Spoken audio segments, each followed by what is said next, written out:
American ആക്രമണങ്ങൾക്ക് തിരിച്ചടിയായി UAEയും ഇസ്രയേലിനെയും ആക്രമിക്കാൻ ഇറാൻ പദ്ധതിയിടുന്നതായി ഇറാന്റെ IRGCയുമായി ബന്ധപ്പെട്ട ഔദ്യോഗിക പത്രമായ ഫാർസ് റിപ്പോർട്ട് ചെയ്തിരിക്കുകയാണ്. UAEയിലുള്ള ജബൽ അലി തുറമുഖം, അതുപോലെ ഇസ്രയേലിന്റെ ഹൈഫ തുറമുഖം, ഈ രണ്ട് മേഖലകളെ ആക്രമിക്കാനാണ് സാധ്യത. ഇതിന്റെ പ്രധാനപ്പെട്ട കാരണം, കഴിഞ്ഞ ദിവസം അമേരിക്ക വളരെ പ്രധാനപ്പെട്ട ഇറാന്റെ റഷ്യയും അതുപോലെ തന്നെ ചൈനയുമായെല്ലാം ബന്ധിപ്പിക്കുന്ന റെയിൽവേ പാലത്തിന് നേരെ ആക്രമണം നടത്തി അത് തകർത്തിരിക്കുകയാണ്.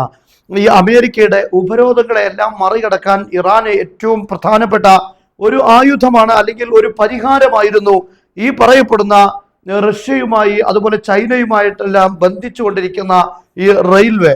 എന്നാൽ ഇതിന്റെ ഒരു പ്രധാനപ്പെട്ട പാലമാണ് അമേരിക്ക മിസൈൽ ആക്രമണത്തിലൂടെ തകർത്തിരിക്കുന്നത്. എന്നാൽ ഇതിന് മറുപടിയായി അമേരിക്കയുടെ ഏറ്റവും കൂടുതൽ അമേരിക്ക ഉപയോഗിച്ചു കൊണ്ടിരിക്കുന്ന ജബൽ അലി എന്നറിയപ്പെടുന്ന മിഡിൽ ഈസ്റ്റിലെ തന്നെ വളരെ പ്രധാനപ്പെട്ടതും വലുതുമായ കണ്ടെയ്നർ പോർട്ടിൽ ആക്രമണം നടത്താൻ ഇറാൻ ലക്ഷ്യമിടുന്നു എന്നാണ് ആ പത്രം പറയുന്നത്. ഇത് RT ആണ്, ഫാർസ് ഏജൻസിയിൽ നിന്നാണ് ഇത് RT റിപ്പോർട്ട് ചെയ്യുന്നത്. ഇത് അമേരിക്കയുടെ UAEയിലുള്ള ഏറ്റവും പ്രധാനപ്പെട്ട ഒരു പോർട്ട് തന്നെയാണ്.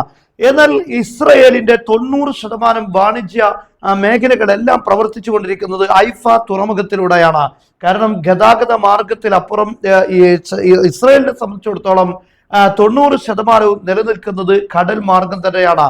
ഹൈഫ തുറമുഖമാണ് ഇസ്രയേലിന്റെ എല്ലാ വാണിജ്യ മേഖലകളുടെയും പ്രധാനപ്പെട്ട ഹബ്ബ്.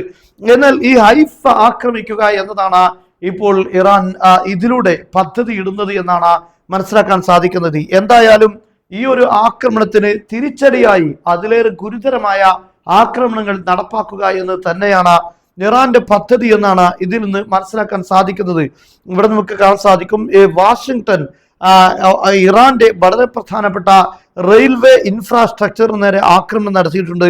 അതുകൊണ്ട് തന്നെ അതിലേറെ കൂടുതൽ ശക്തമായ ആക്രമണങ്ങൾ UAEയിലും അതുപോലെ തന്നെ ഇസ്രയേലും നടത്തുക എന്ന് തന്നെയാണ് ഇപ്പോൾ ഇറാൻ പദ്ധതി ഇടുന്നത് എന്നാണ് പത്രം പറയുന്നത്.